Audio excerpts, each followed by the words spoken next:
క్రీస్తు యేసునందు దేవుని పిల్లలైన మీకందరికీ కృపయు సమాధానములు మెండుగా కలుగునుగాక. ఈ ఉదయం కొరకు ప్రభువు అనుగ్రహించిన తన జీవపు వాక్కు హెబ్రీ పత్రిక 11వ అధ్యాయం 24-25 వచనాలు. మోషే పెద్దవాడైనప్పుడు విశ్వాసమును బట్టి ఐగుప్తు ధనము కంటే క్రీస్తు విషయమైన నింద గొప్ప భాగ్యమని ఎంచుకునేను. దేవుడా లోకమా, దేవుడా లోకమా. మోషే ఐగుప్తీయుల సకల విద్యలను అభ్యసించినవాడు, మాటల యందు కార్యముల యందు ప్రవీణుడు. అంతటి ప్రావీణ్యం పొందిన మోషే అరణ్యంలో తన మామ మందలను మేపుతున్నాడు. కారణం, మోషే తెలుసుకోవలసిన 2 విషయాలు ఆయన ముందు నిలబడ్డాయి.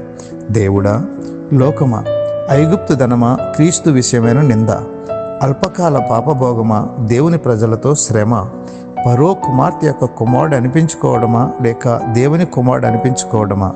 నీ నిర్ణయం ఏమిటి? ఆలోచించు ప్రియ దేవుని బిడ్డ.